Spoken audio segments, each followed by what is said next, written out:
Hi guys, welcome back to your baby girl channel.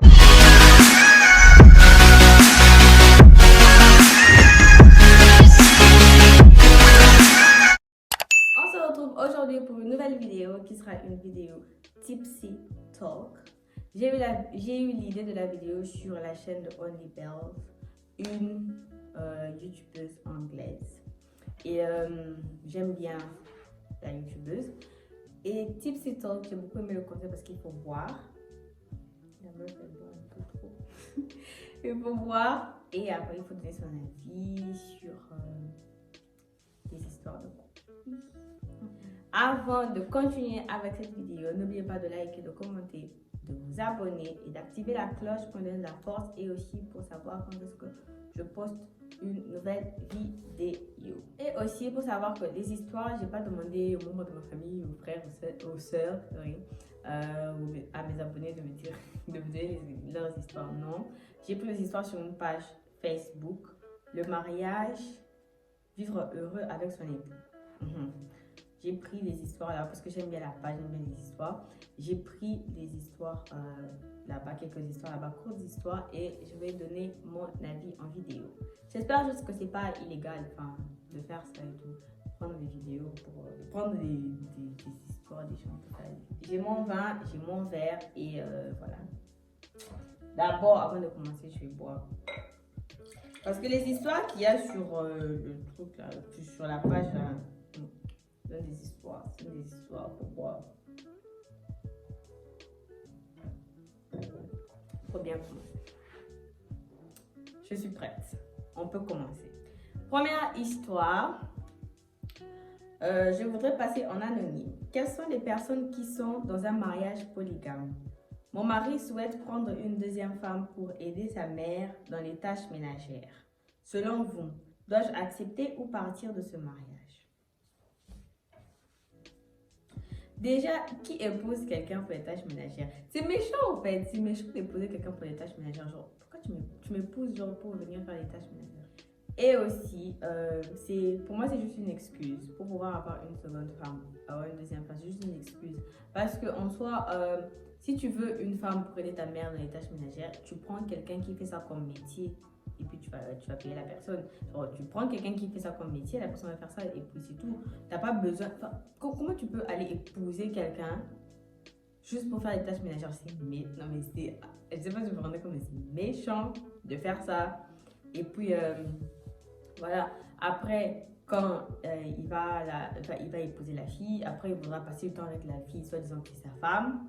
Et après, next thing you know, pregnancy, elle va être enceinte, et il y aura des enfants. Tu te retrouves avec une co-épouse, au fait. Donc voilà, en soi, elle a demandé si elle doit partir ou si elle doit accepter. Moi, j'ai juste dit comment est-ce que les choses vont se passer.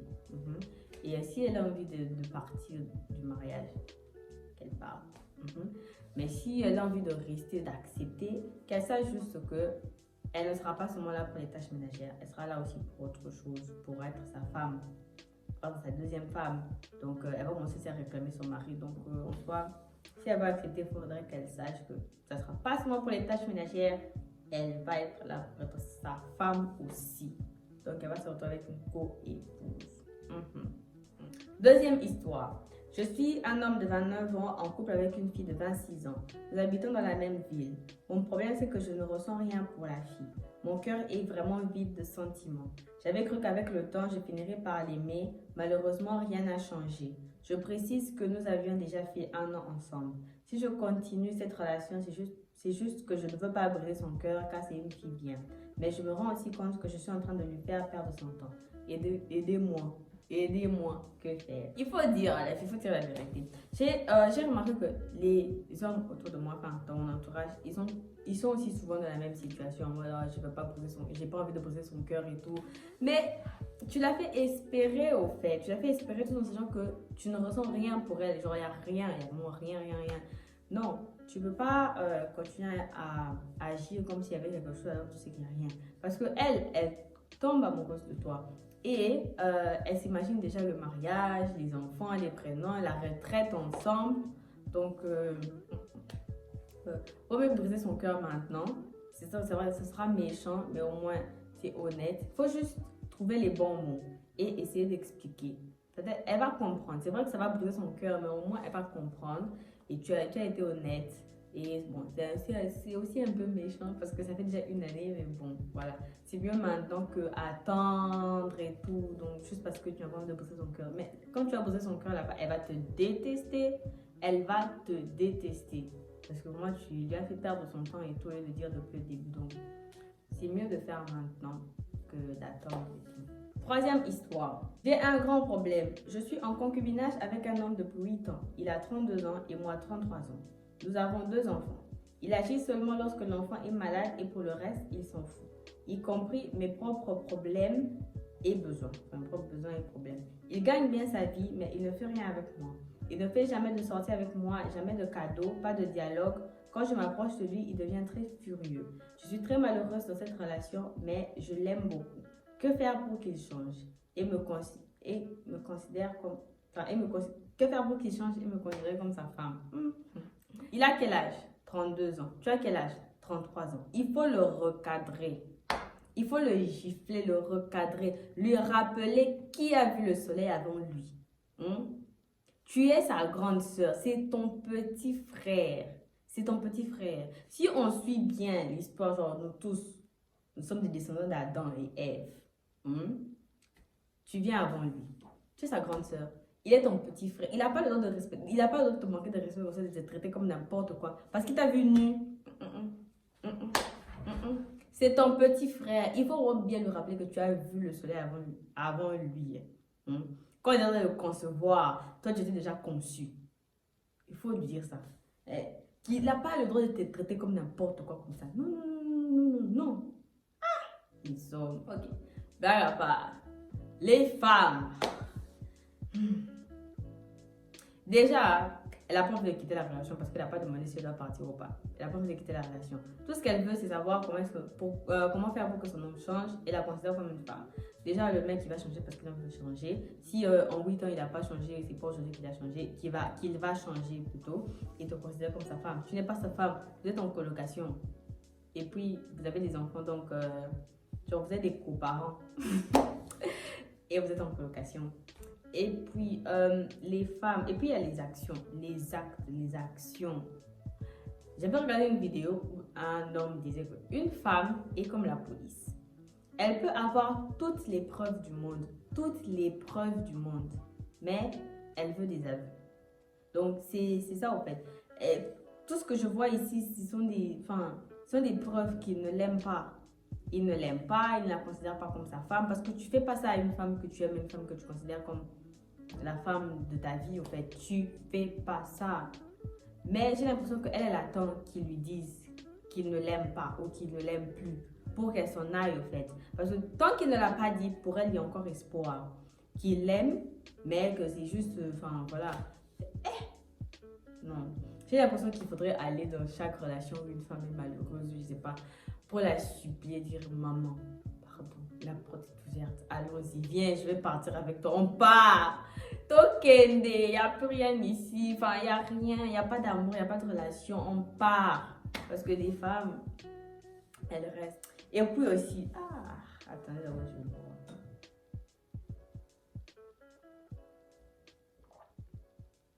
Tout ce stress-là, toute cette tristesse-là, c'est pour concubinage. J'aime pas mariage. C'est pour concubinage. Donc, tout ce stress-là, c'est pour concubinage.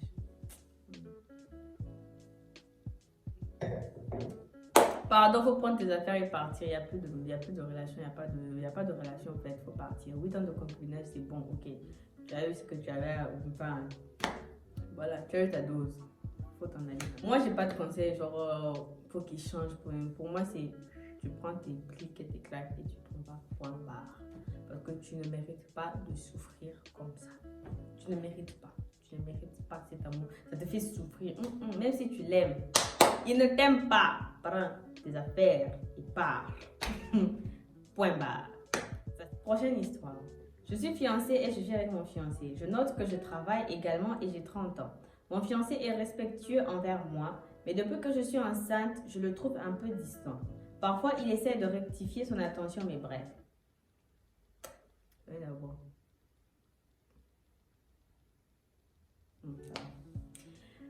Le problème, c'est qu'aujourd'hui, j'ai fouillé son portefeuille, dans son portefeuille, et j'ai vu un reçu d'hôtel pour la passe.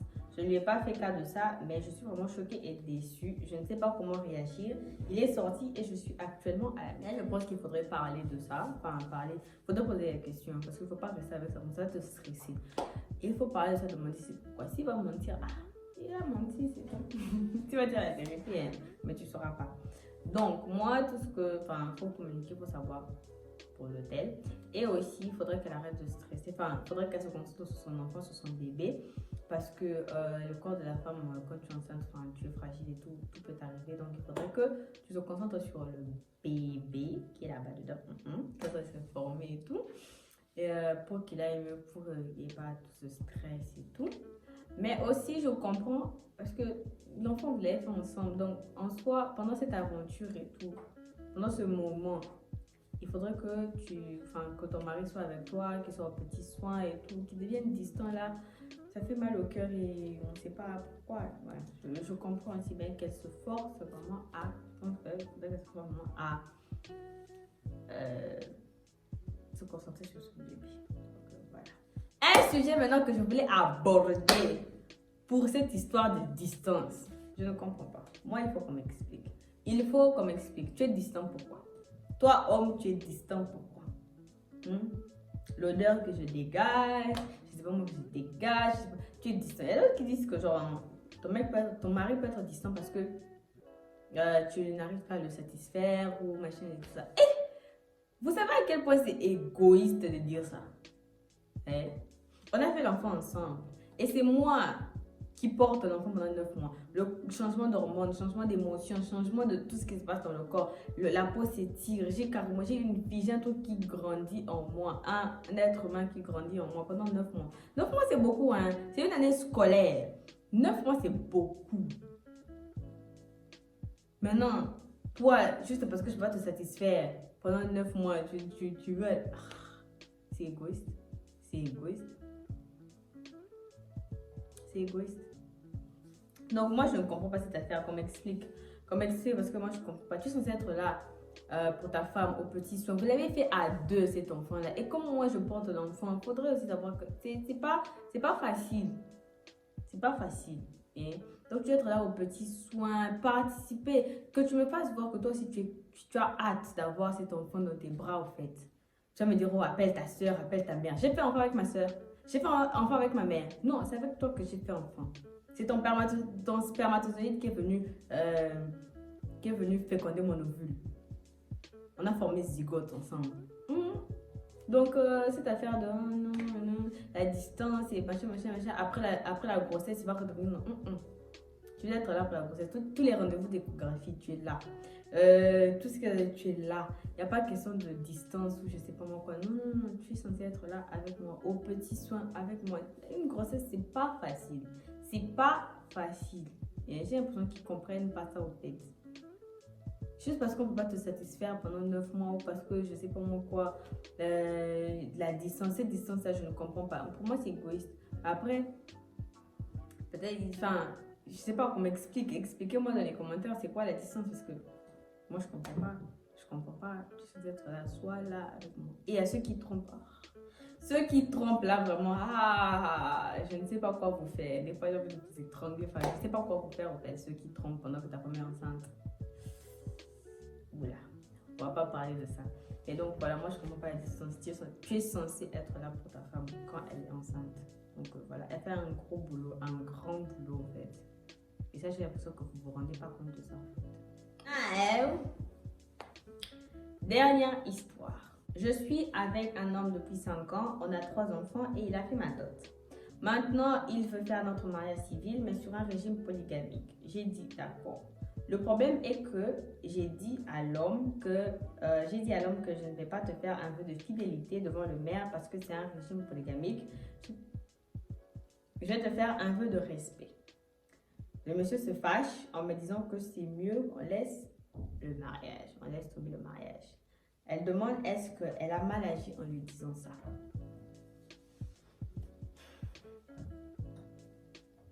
Cette vidéo et toutes ces histoires vont me rendre ivre. L'ivresse me guette. L'ivresse me guette.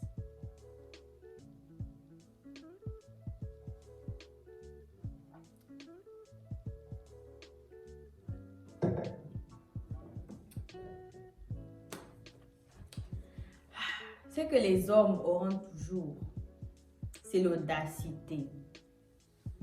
Audacité. Les hommes sont très audacieux. Genre, l'audacité qu'ils ont, moi, je ne comprends pas. Genre,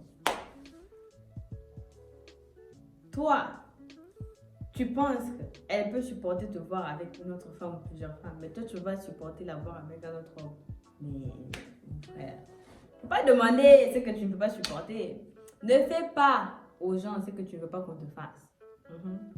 Elle a dit, elle va pas te promettre fidélité. Parce qu'en soi, tu n'es pas fidèle. Enfin, tu n'es pas fidèle à elle. Mais c'est légal ce que tu vas faire parce que c'est la polygamie, ce sera légal. Mais en soi, tu n'es pas fidèle. Elle non plus, elle ne sera pas fidèle. Maintenant, toi, tu veux dire... Tu dis vraiment qu'on laisse tomber le mariage. Oh, mais l'homme est beau. L'homme est homme. Les hommes. Les hommes sont un cas en particulier qu'il faut bien étudier pour comprendre certaines choses. Quelque chose que toi tu ne vas pas supporter, mais tu veux qu'elle supporte parce que son cœur est en pierre. Pardon. Donc il faut laisser tout ça. Blague à part. Elle a accepté la polygamie, c'est vrai. Mais je pense que si elle accepte la polygamie et qu'elle aussi elle commence à tromper ou bien qu'elle n'est pas fidèle, le mariage sera en désordre, enfin, c'est désordonné au fait. Donc si tu penses que tu ne vas pas supporter la polygamie, parce qu'il t'a donné les conditions pour le mariage civil, il veut être polygame. Et si tu penses que toi tu ne peux pas supporter, tu laisses tomber. Parce que si tu penses que tu ne pourras pas gérer tout ça là, tu laisses. Et là, les qui genre laisse. Et puis tu pars ou bien tu rentres. Enfin, après, si tu pars, moi je ne peux pas conseiller quelqu'un d'arrêter une relation comme ça. Mais bon, voilà. Si tu penses que si les conditions ne te plaisent pas, tu laisses. C'est comme ça. Si les conditions ne te plaisent pas, tu laisses. Tu n'es pas obligé d'être dans la relation. Tu n'es pas obligé, juste parce qu'on a des enfants, juste parce qu'on a fait longtemps ensemble, et tout ça, tu vas accepter. Puis toi, tu vas commencer à tromper. Il y aura un désordre dans le mariage. Donc, c'est mieux de... Mais cet homme-là, il faut le jeter. Si tu as envie de partir de la relation, tu pars de la relation. Enfin, il faut partir, il faut laisser. Et si tu as envie de continuer, il faut seulement savoir que ce sera un désordre. Toi, ici, infidèle, lui, là-bas, polygame. Le mariage, c'est un truc, c'est sacré. Donc, il ne faudrait pas blaguer avec et tout. Donc, si tu n'acceptes pas les conditions ne te plaisent pas, tu laisses. Tu laisses et pars. Et cet homme-là, il faut le jeter. Faut le jeter. Ordure. Voilà, c'est la fin de cette vidéo. J'espère qu'elle vous a plu. J'espère que vous avez aimé. Commentez, donnez-moi vos avis sur les histoires que j'ai lues. Et dites-moi comment je me suis débrouillée. Parce que j'ai pas l'habitude de donner des conseils et tout. Enfin, de donner mon avis sur les choses. Et surtout que la vidéo sera sur YouTube. Ok, c'est la fin de cette vidéo. On se retrouve une prochaine fois pour une prochaine vidéo. Restez bien, restez connectés et surtout, restez tipsy. Bye.